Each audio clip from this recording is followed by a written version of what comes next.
The smell hit Cole first. Antiseptic mixed with something stale, like old fear trapped in linoleum. He'd built things with his hands his whole life, knew the weight of wood and the bite of sawdust, but hospitals made him feel useless. His boots squeaked on the polished floor as he walked down the pediatric wing, past cartoon murals that seemed too bright, too cheerful for what waited behind these doors. Room 312. His son's room. Cole pushed through the door. The fluorescent lights buzzed overhead, that electric hum that drilled into your skull if you listened too long. Landon lay in a narrow bed, small and still under white sheets. 8 years old. Bruises bloomed purple and yellow across his left cheek. A bandage wrapped around his forehead. His arm in a sling. "Hey, buddy." Cole's voice came out rough. He cleared his throat, moved to the bedside. Landon's eyes opened, brown like his father's, but dulled with something that made Cole's chest tighten. The boy tried to smile. It didn't reach his eyes. "Dad, I'm here now." Cole touched his son's hand, careful of the 4 taped to the back of it. The skin felt too hot. "How you feeling?" "Hurts." Kara sat in the vinyl chair by the window, her arms wrapped around herself. She wore the same clothes from yesterday, jeans and a gray sweater. Her dark hair hung loose, unwashed. She didn't look at him when he came in, just stare at the wall above Landon's bed like she could see through it. "Kara." She flinched. "He fell. I know what you told him. Down the stairs. He was running." "Where were you?" Her jaw tightened. "Kitchen. I heard the crash and ran out. He was at the bottom." Cole studied her face. 12 years of marriage. He knew when she lied. The way her left eye twitched, how her voice went flat. She was lying now. The door opened. A woman in a white coat stepped in, clipboard in hand. Dr. Patel. They'd met her in the ER last night. She had kind eyes but a mouth that didn't smile much. "Mr. Merritt, can I speak with you outside?" Cole squeezed Landon's hand once more. "Be right back, bud." In the hallway, Dr. Patel closed the door behind them. She kept her voice low. "I need to show you something." She flipped through papers on her clipboard, turned it to face him. Medical diagrams. Photos. Cole's stomach dropped. These injuries, the fracture to his radius, the contusions on his torso and legs, they're not consistent with a fall downstairs. Some of these bruises are older. A week, maybe 2. Different stages of healing. Cole's mouth went dry. "What are you saying?" "I'm mandated by law to report suspected child abuse, Mr. Merritt. I've already contacted CPS. They'll be sending someone to interview both of you." The walls seemed to tilt. "You think I'm not making accusations. I'm telling you what the evidence shows. Your son has injuries spanning several weeks. Someone hurt him. More than once." Cole looked through the small window in the door. Kara still sat in that chair, staring at nothing. Landon's eyes were closed again. "I would never touch my son. Then we need to figure out who did." Dr. Patel's voice softened. "He's scared, Mr. Merritt. Whatever happened, he's terrified. And he won't talk about it." Cole nodded, couldn't speak. His throat felt too tight. Back in a room, he moved to Landon's bedside. The boy's breathing had evened out, asleep or pretending to be. Cole reached down to pull the blanket higher, tuck it around his son's shoulders the way he used to when Landon was a toddler. Something fell, a soft clink against the floor. Cole looked down. A small brass key lay on the tile, attached to a piece of paper with a rubber band. He glanced at Kara. She hadn't moved. He bent, picked it up. The paper was folded, the edges worn like it had been handled many times. Cole slipped both into his jacket pocket. In the hallway, he locked himself in the bathroom and unfolded the note. The handwriting was shaky, letters big and uneven. Landon's writing. "Dad, this unlocks what's inside." Cole read it 3 times. His hand started to shake. He gripped the sink, stared at his reflection in the mirror. The fluorescent light made his face look gray, older than 38. When had the lines around his eyes gotten so deep? He put the key and note back in his pocket. Whatever this was, whatever Landon was trying to tell him, he'd figure it out. But first, he needed to understand what was happening in his own house. Cole didn't sleep that night. He sat in his truck outside the hospital until sunrise, then drove home through empty streets. Salem woke up slow, coffee shops opening, joggers on the sidewalk, normal people living normal lives. He felt like he was watching it all through glass. Their house sat at the end of a quiet street, a small ranch with blue siding and white trim. Cole had built the deck himself 2 summers ago, replaced the roof last spring.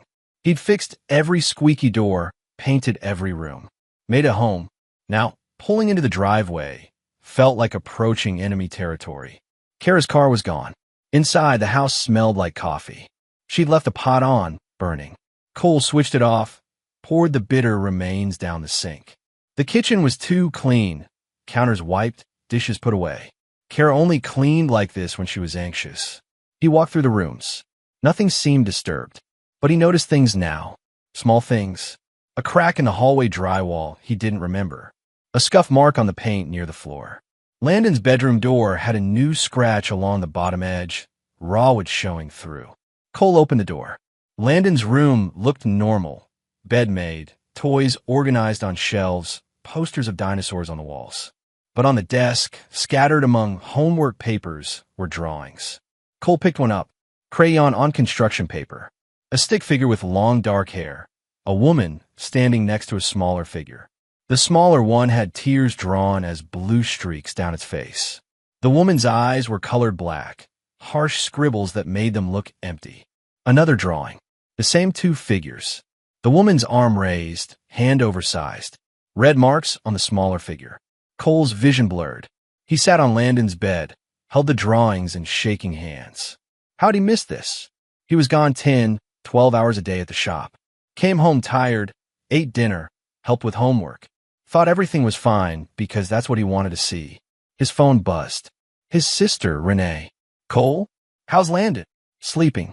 He couldn't tell her about the drawings yet. Not until he knew more. I called the hospital this morning. They said CPS was there. Yeah. Renee worked as a nurse at a clinic across town. She had that way of knowing things without being told, reading between silences. Cole, what's going on? I don't know yet. Is Kara there? No. A pause. I need to tell you something. I didn't think much of it before, but Kara brought Landon to our clinic twice last month. Once for bruises on his legs. Said he fell off the monkey bars at school. Then again for a sprained wrist. Said he caught it in a door. Cole closed his eyes. You believe that? I did. But now, Cole, kids don't sprain their wrists catching them indoors. That's twisting trauma. Someone grabbed him. Jesus. Where is she? I don't know. Her car's gone. Don't confront her yet. Not until you know what you're dealing with. Can you come over? Later. I need to figure something out first. After they hung up, Cole sat in the silence of his son's room. The house creaked around him, old wood settling, wind against the windows. Normal sounds, but nothing felt normal anymore. He went to the master bedroom. Kara's side of the bed was made, pillows fluffed. He opened her nightstand drawer. Lotion, a book she hadn't finished, bobby pins. Nothing unusual. He checked her closet, clothes hanging neat, shoes lined up. Her jewelry box sat on the dresser, undisturbed. Cole felt dirty going through her things, but he kept going. In the bathroom, he found her phone charger plugged into the outlet. She'd left in a hurry then. He checked the hamper. Empty. The towels were fresh. He looked under the sink. Behind the spare toilet paper and cleaning supplies, pushed far back, was a bottle of prescription pills. Cole pulled it out. Alprazolam, prescribed to Kara 6 months ago. The bottle was nearly full. He put it back, kept searching. In the spare bedroom they used as an office, Cole found their shared laptop on the desk. He opened it. Kara never locked it. Said she didn't have anything to hide.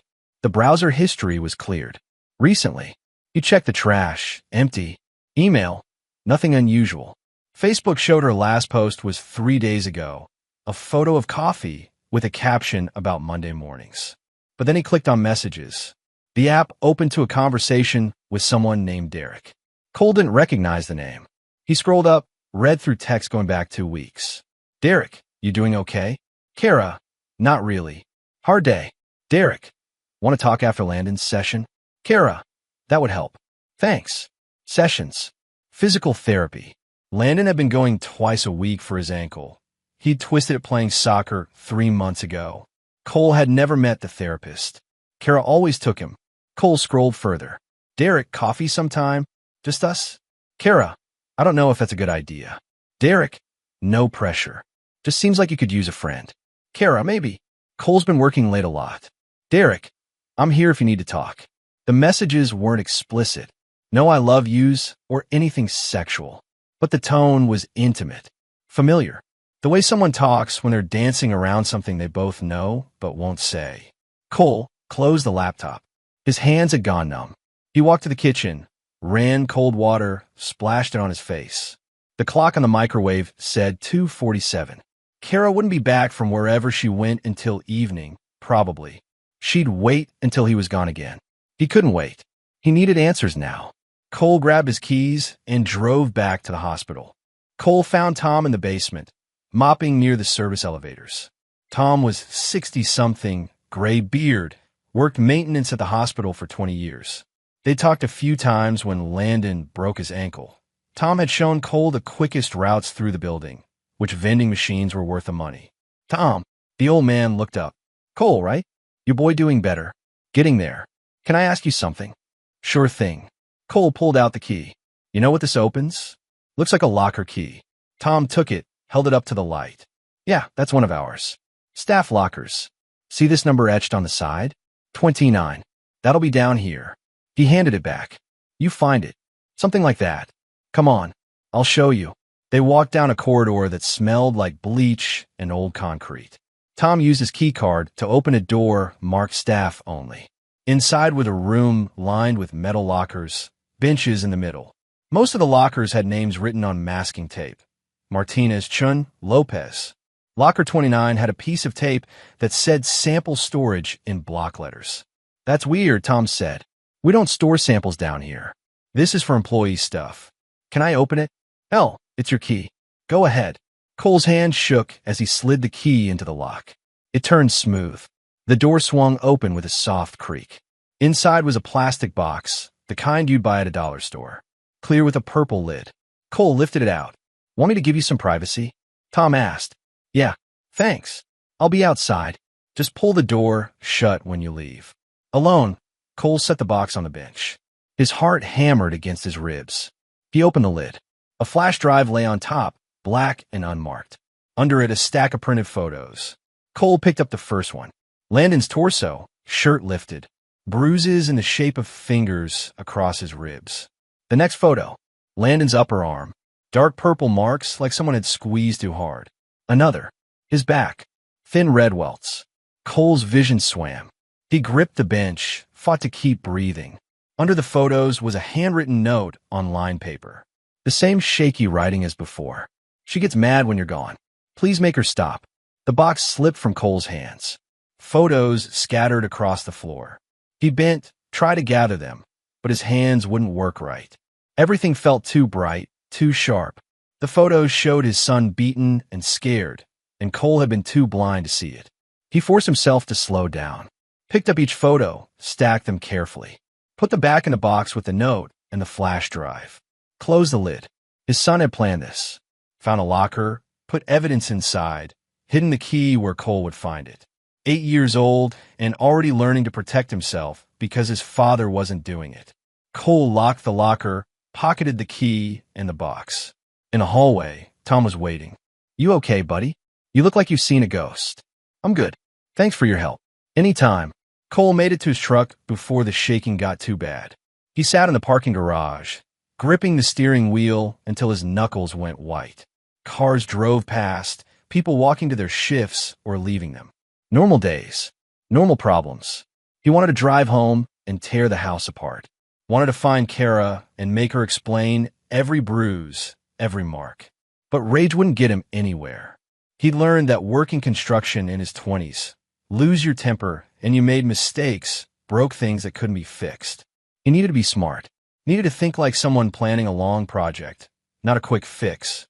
Cole drove to his workshop, a small building behind the hardware store where he rented space. Inside, the smell of sawdust and varnish calmed him. He had a laptop here, an old one he used for orders and invoicing. He plugged in a flash drive. 3 video files, each about 2 minutes long. He clicked the first one. The image was tilted like the camera was propped on something at a weird angle. Landon's bedroom, view from near the closet. The door was closed. Sound of footsteps outside, getting closer. The door slammed open. Kara's voice. Where did you put it? I don't know what. Landon, small and scared. My phone. You took my phone. I didn't. Don't lie to me. A crash. Something thrown. Landon ducked. You little brat. You think you can hide things from me? Mom, please. Shut up. Shut up. Her voice cracked. You're just like him. Both of you against me. I know you tell him things. I don't. A sharp sound. A slap. Landon crying. Stop crying.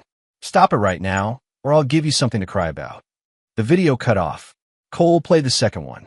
Similar angle. Different day. Landon wore different clothes. Kara screaming about homework, throwing papers. The third video showed her dragging Landon by his arm, his face twisted in pain. Cole ejected the flash drive and put it in his pocket. His hands were steady now. The rage had settled into something colder, harder. He knew what he had to do. He called the non-emergency number for Child Protective Services. This is Cole Merritt. I need to file a report about my son. 3 days after Cole filed the report, a woman named Patricia Voss showed up at the hospital. She wore slacks and a blazer that had seen better years, carried a canvas bag stuffed with folders. Her handshake was firm. Mr. Merritt, I'm with CPS. We received your report and Dr. Patel's medical assessment. I need to interview Landon. Okay, without you in the room. Is that all right? Whatever he needs. Patricia spent an hour with Landon. Cole waited in the hallway, pacing. Nurses walked past, gave him sympathetic looks. He ignored them. When Patricia finally came out, her expression was carefully neutral. I've documented his statement. We'll need to visit your home as well. Tomorrow, if possible. Kara's there now. He'd seen her car that morning when he left. That's fine. I'll need to speak with her too. Cole gave her the address. She doesn't know I called you. That's not uncommon in these situations. She'll be angry. Patricia's eyes were hard. I've handled angry before, Mr. Merritt. Focus on your son. Let me handle the rest. The next afternoon, Cole got a call from Kara. He was at the workshop, working on a custom cabinet order. Keeping his hands busy kept his mind from going to dark places. What did you do? Her voice was shrill. Cole put down his sander, stepped outside where it was quiet. What are you talking about? CPS was here. A woman asking questions about Landon, about me, looking through our house like I'm some kind of criminal. And what did you tell her? The truth. That Landon fell. That these people are making up stories because they need to justify their jobs. She was breathing hard. They asked if I have anger issues. If I've ever hurt him. They wanted to see his room, his clothes. They took pictures. Good. Silence. Then, what does that mean? It means someone should be looking into what happened. You. Her voice dropped. You told them something. You're trying to make me look bad. You did. What? You hurt our son, Kara. I know you did. You're insane. I found the photos. The videos. I know everything. Another silence. When she spoke again, her voice shook. You don't understand. You're never here. You don't see how hard it is, dealing with him alone all day. He's 8 years old. He pushes my buttons. He knows exactly what to say to make me. She stopped. To make you what? Hit him. I never. It wasn't like that. He's dramatic. A bruise from grabbing his arm when he was running into the street turns into abuse. A spanking when he backtalks turns into assault. Cole's grip on the phone tightened. He has broken bones. That was an accident. Which time? Kara's breathing got louder. Screw you, Cole. You think you're perfect? You're gone 12 hours a day. What kind of father does that? The kind who works to support his family. Support? You hide in that workshop because you can't stand being home. You've checked out of this marriage for years. This isn't about us. Everything is about us. I'm drowning here, and you act like I should just handle it. Well, I can't. I can't do this anymore. She hung up. Cole stared at his phone. Part of him, a small part he hated, wanted to believe her. That maybe he had checked out. Maybe if he'd paid more attention, been home more, this wouldn't have happened. But then he thought of Landon's face in those videos, the terror in his eyes, and the doubt evaporated. He drove home. Kara's car sat in the driveway. The front door was unlocked. Kara, no answer. He checked the kitchen, living room, their bedroom. Everything looked normal except the closet in their bedroom stood open, empty hangers swinging. Drawers pulled out, half her clothes gone. In Landon's room, his birth certificate was missing from the small fireproof box where they kept important documents. So were Landon's social security card and medical records. Cole called Patricia Voss. She took documents. She's planning to run. Does she have Landon? No, he's still in the hospital. Then she can't go far. I'll notify the hospital to restrict visitors. And I'll file a motion for an emergency custody order first thing tomorrow. She won't be able to take him out of Oregon. Cole sat on Landon's bed, looked around the room. The dinosaur posters. The shelf of books they'd read together.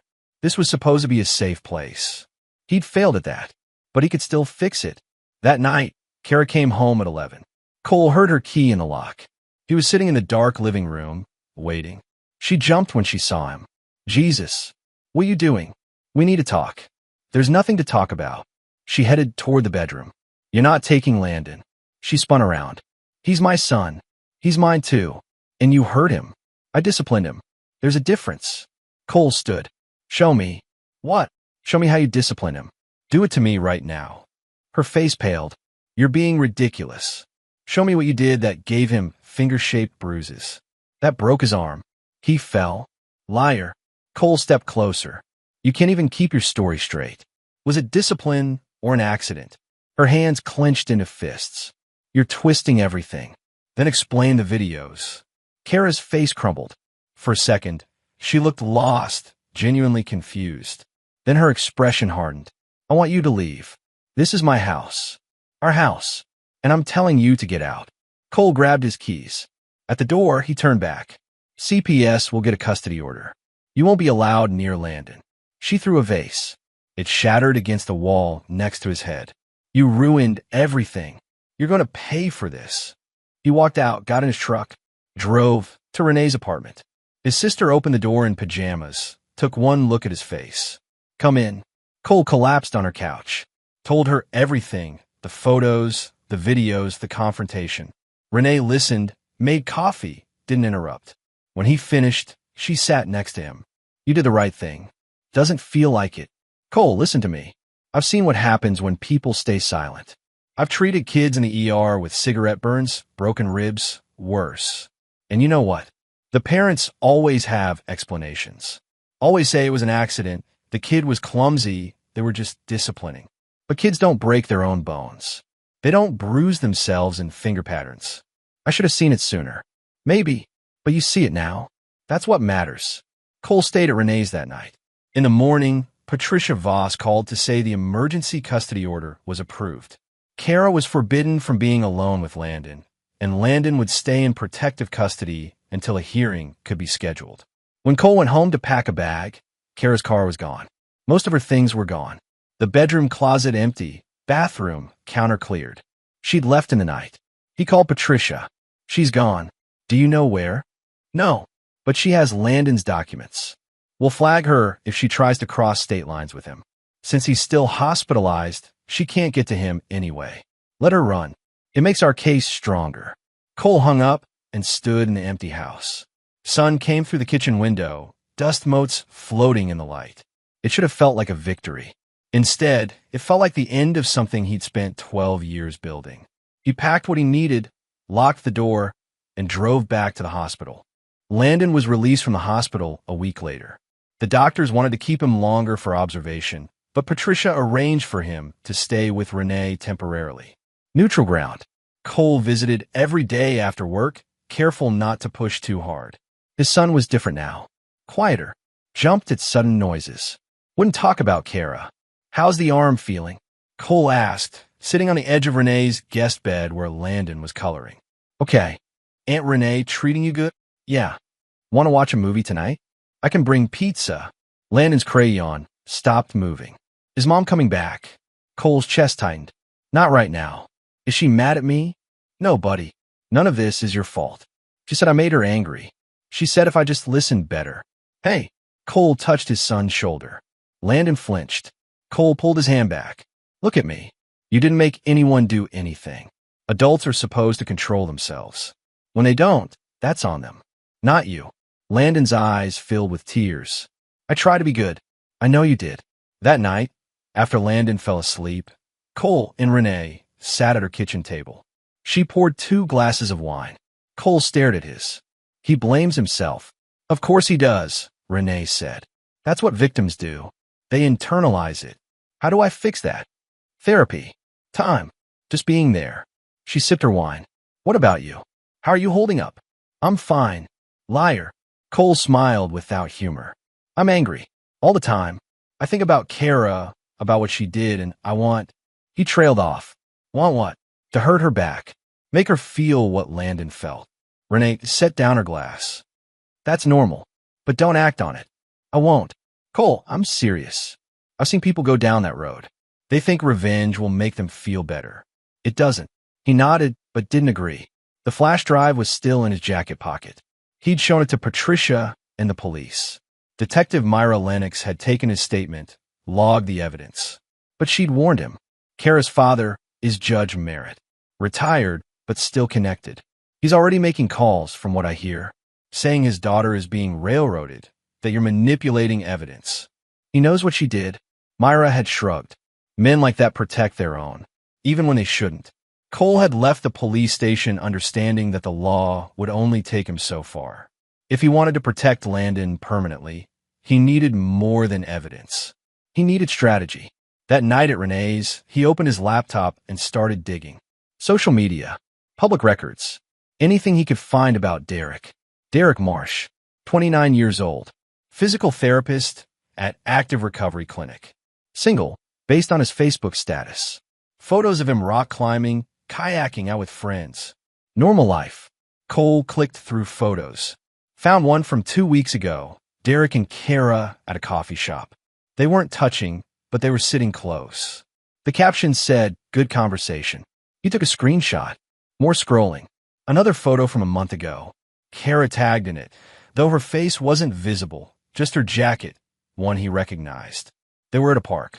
The caption said, "Fresh air fixes everything." More screenshots. Cole created a folder, organized everything by date. Then he checked Kara's credit card statements. They had a shared account for household expenses. She'd been using it. Coffee shop near Albany. Gas station. Motel 6. He pulled up the motel's address. 40 minutes south. Close enough to run, far enough to hide. Cole closed the laptop. Renee had gone to bed. He sat in the dark living room, thinking. If Kara was with Derek, that strengthened his case, showed abandonment, showed she chose someone else over her own son. But he needed proof. Photos. Witnesses. He grabbed his keys. The Motel 6 sat off Highway 20, one of those places you passed without noticing. 2 stories of sagging balconies and peeling paint. The neon vacancy sign flickered. Cole parked across the street, killed the engine. Kara's car was in the lot. Second row, backed into a space. Her parking habit, always backed in for quick exits. Cole waited. Watched the windows. Most were dark, curtains drawn. A few had lights on, TV glow visible through gaps. He checked his phone. 11:47 p.m. If she was here, she wasn't going anywhere tonight. He pulled out his camera. Not expensive, but decent. He'd bought it years ago for documenting custom builds for clients. Now he used it to document his wife's betrayal. At 12:23, a door on the second floor opened. Derek stepped out, still dressed. He jogged down the stairs, got in a beat-up Honda Civic, drove off. Cole took photos of the car, the license plate, the room number 214. 5 minutes later, Kara appeared in the doorway. She wore sweatpants and a t-shirt, hair pulled back. She lit a cigarette, leaned against the railing. Cole zoomed in, snapped photos. She looked tired, smaller somehow. Not the woman he'd married, not even the woman he'd confronted a week ago. She finished the cigarette, went back inside. Cole drove back to Renee's, downloaded the photos onto his laptop. Clear images. Time-stamped. He put them in a folder with everything else. The next day, he called Patricia. "I found where Kara's staying. I have photos." "Where?" "Motel off Highway 20, with a man named Derek Marsh." Patricia was quiet. "That's not illegal, Mr. Merritt, even if it's morally questionable. It shows she left her son to be with someone else. That matters, doesn't it?" "It might. I'll add it to the file. There's more. She used our joint credit card. I have the statements. It shows a pattern of her being at this motel for the past 2 weeks. Send me everything." Cole did. Then he called Detective Lennox. She was less impressed. Look, this helped your custody case, but it doesn't change the criminal case. We need Kara to make a statement or appear in court. Right now, she's in the wind. What if she tries to take Landon? She won't get far. We've issued a notice to all surrounding states. If she tries to cross with him, she'll be stopped. That's not good enough. It's what we have. Unless you want to file a restraining order. Will that help? Keeps her legally away from you and Landon. Violating it is immediate arrest. But she has to be served, which means we have to find her. I know where she is. Then give me the address. I'll send someone. Cole gave it. Hung up. Then he sat in his truck outside Renee's apartment and made a decision. He called Patricia Voss again. I want to file for full custody. Permanent. No visitation. That's a big step. She nearly killed my son. I understand. But the court usually favors some form of parental access, even supervised. Not if she's a danger. We'll need to prove that in court. The videos and medical records help. But her lawyer will argue she was under stress, that she's getting help now, that she deserves a chance to rebuild the relationship. And if I don't want her to have a chance, Patricia sighed, then you fight hard. You testify. You bring witnesses. You make sure the judge sees what you see. I will. 2 days later, a sheriff's deputy served Kara the restraining order at the motel. She called Cole immediately. You bastard. He answered calm. Stay away from us. He's my son. Not anymore. I'll fight you on this. My father has lawyers, good ones. They'll bury you. Let them try. You're going to regret this, Cole. I promise you. You think you're protecting Landon, but you're just poisoning him against me. He'll hate you for this someday. At least he'll be alive to hate me. She screamed something incoherent and hung up. That night, Cole got a text from an unknown number. This is Derek. We need to talk. Cole didn't respond. An hour later, another text. Kara told me everything. You're making a mistake. She loves Landon. Cole blocked the number. 2 weeks later, Patricia called with news. The custody hearing is scheduled. 3 weeks from now. Judge Brennan presiding. Is that good or bad? She's fair, tough on abuse cases, but she also believes in family reunification when possible. Come prepared to argue your case. Cole hired a lawyer, Grace Holloway. She came recommended by Patricia, had 20 years experience in family law. Their first meeting was in her office downtown, a cramped space with law books lining the walls. Grace was 50-something, gray hair cut short, glasses perched on her nose. She had kind eyes, but a firm handshake. Tell me everything. Cole did. Showed her the videos, the photos, the medical records, the evidence of Kara living with Derek. Grace watched the videos without expression, made notes on a legal pad. When it finished, she looked up. This is strong. Very strong. With this, we can argue for full custody. What about her father? The judge. He'll make noise, but he has no legal standing. And honestly, judges protecting their kids looks bad. Most of them know to stay out of it. Most will be prepared. She closed her notebook. One more thing, Mr. Merritt. Are you prepared for how ugly this might get?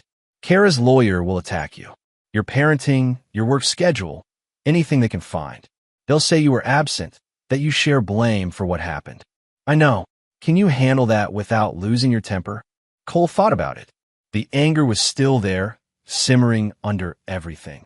But it was focused now. Controlled. I can handle it. The courthouse smelled like old paper and floor wax. Cole sat next to Grace at the plaintiff's table, hands folded. Across the aisle, Kara sat with her lawyer, a sharp man in an expensive suit, gray at the temples, the kind who probably charged $500 an hour. Kara wore a conservative dress, hair styled neat, makeup covering the dark circles under her eyes. She looked like the woman Cole had married, put together calm. It made his stomach turn. Judge Brennan entered. Everyone stood. She was older, gray hair pulled into a bun, reading glasses on a chain around her neck. She sat, gestured for everyone else to do the same. This is a hearing for temporary custody of the minor child, Landon Merritt, age 8. Mr. Merritt is seeking full custody with no visitation rights for the mother, Mrs. Kara Merritt. Mrs. Merritt is contesting this and requesting joint custody with reunification therapy. She looked at both lawyers. I've reviewed the initial filings. Ms. Holloway, you may present. Grace stood. Your Honor, we're seeking full custody based on documented child abuse. We have medical evidence, video evidence, and witness testimony showing Mrs. Merritt repeatedly harmed the child over several months. Objection. Kara's lawyer, his name was Simmons, stood. My client denies these allegations. The videos in question were taken without her knowledge and edited to present her in the worst possible light. Judge Brennan looked at him over her glasses. Edited how? Out of context. What appears to be discipline could be reasonable parenting. Broken bones are reasonable parenting. Simmons paused. The broken arm was from a fall. That's what we're here to determine. Sit down, Mr. Simmons. You'll have your chance. Judge Brennan nodded at Grace. Continue. Grace called Cole to the stand first. He swore in, sat down. Grace walked him through the timeline, finding the key, discovering the photos and videos, the injuries. Cole kept his voice steady, factual. When Grace played the first video, the courtroom went silent. Kara's voice filled the room. You little brat. You think you can hide things from me? The sound of the slap. Landon crying. Stop crying. Stop it right now, or I'll give you something to cry about. Cole watched Kara. She stared at the table, jaw tight. Her face had drained of color. The second video played, then the third. When they finished, Judge Brennan removed her glasses. Mrs. Merritt, what am I watching here? Simmons stood. Your Honor, my client was under severe emotional duress. I asked Mrs. Merritt. Kara stood, shaking. Those were bad days. I was stressed. He wasn't listening. So you hit him? I disciplined him. Children need discipline. They need safety, Mrs. Merritt. They need not to be afraid in their own homes. Judge Brennan looked at Simmons. Your turn. Make it count. Simmons called Kara to the stand. She walked up, hands clasped in front of her. She looked small, vulnerable. Cole knew it was an act. Mrs. Merritt, can you explain what was happening in your life during the time these videos were made? I was struggling. My husband worked long hours. I was alone with Landon all day. I have anxiety, depression. I wasn't coping well. Did you seek help? I tried. I saw a therapist twice, but I couldn't afford to keep going. Our insurance didn't cover it. And your husband? Was he supportive? Kara's eyes welled up. He was never there. When I tried to talk about how hard things were, he'd say I was being dramatic. He'd go to his workshop, leave me alone. Cole's jaw tightened. Grace put a hand on his arm. Stay calm. So you felt isolated? Yes, completely. And Landon, he's a good boy, but he's difficult sometimes.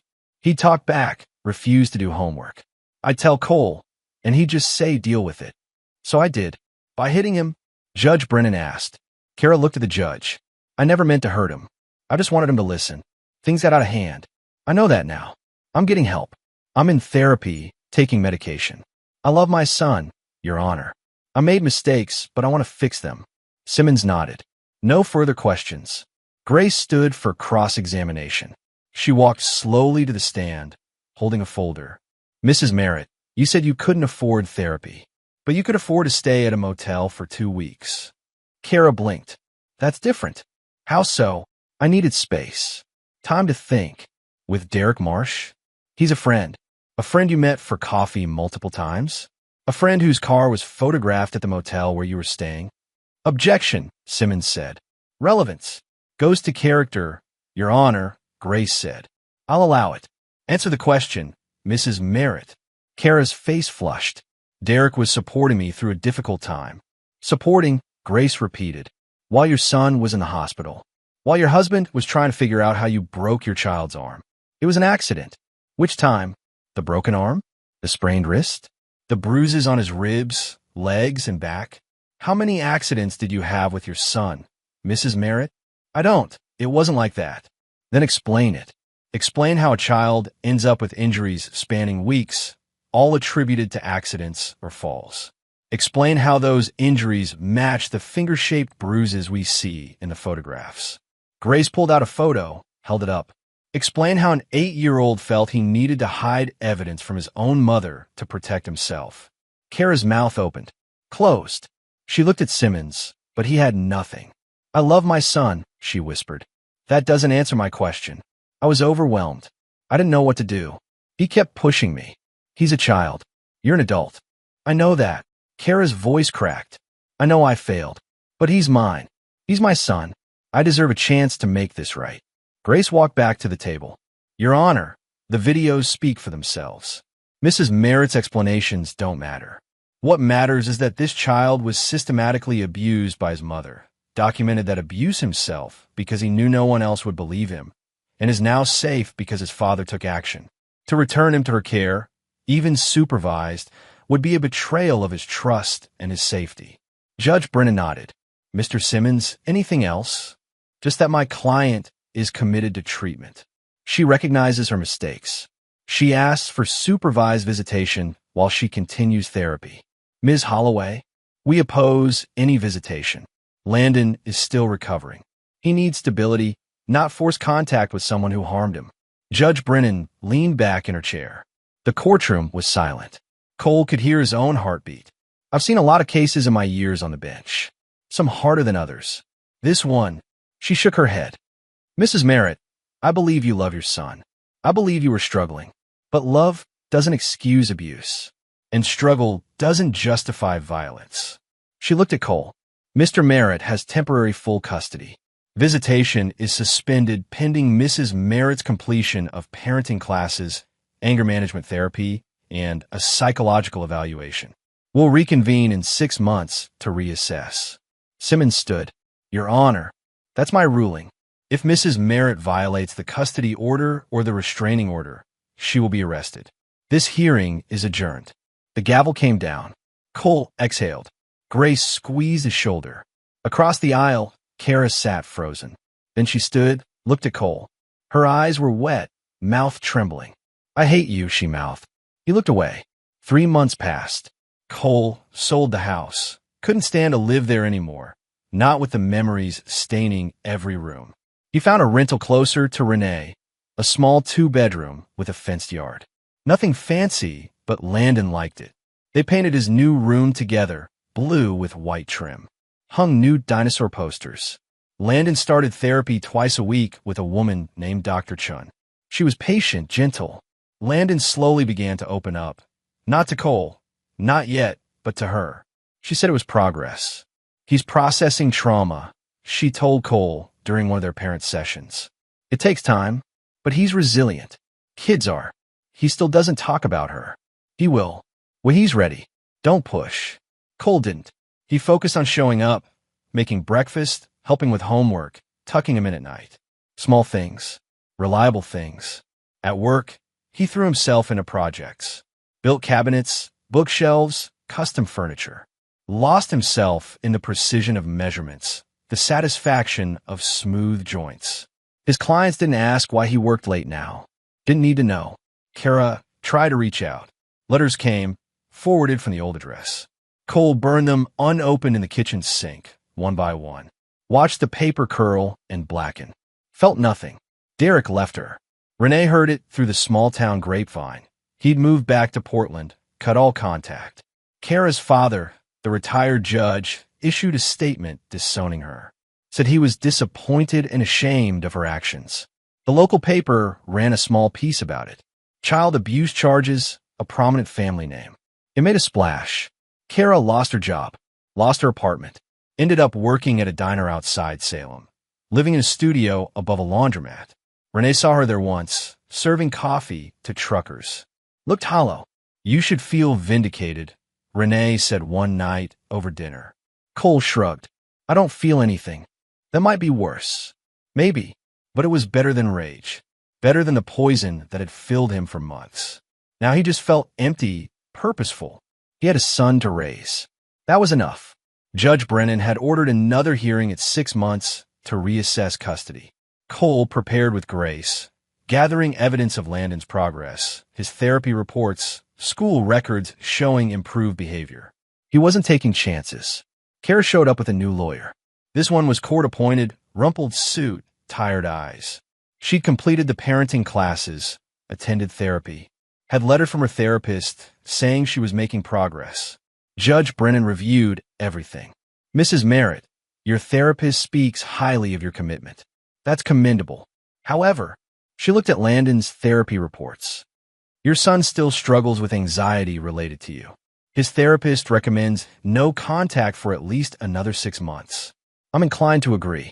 Visitation remains suspended. We'll meet again in 6 months. Kara's face crumpled. She didn't say anything, just nodded and left. Outside the courthouse, Grace turned to Cole. You won. Yeah. You don't look happy. I'm not trying to be happy. I'm trying to keep my son safe. You did that. Cole looked at the courthouse behind them, the steps where Kara had walked down minutes ago, shoulders hunched. A year ago, they were married. Now they were strangers bound by a shared mistake. I should feel something, he said. Like what? I don't know. Satisfaction? Relief? What do you feel? Cole thought about it. Nothing. Just tired. Grace put a hand on his arm. That'll pass. Eventually. Cole wasn't sure he wanted it to. 6 months later, almost a year since that night in the hospital, Cole heard through Renee that Kara was working at a place called Route 20 Diner. Truck stop kind of place, 24 hours, greasy food, and burnt coffee. He'd driven past it 100 times without noticing. He wasn't sure why he went. Curiosity, maybe, or something darker, a need to see what had become of her. It was evening, just past 7. The sun dipped low, turning the sky orange and purple. The diner's neon sign buzzed. Eats. One letter flickered. Cole parked across the highway, engine running. Through the big windows, he could see booths and a long counter. A few truckers, some locals.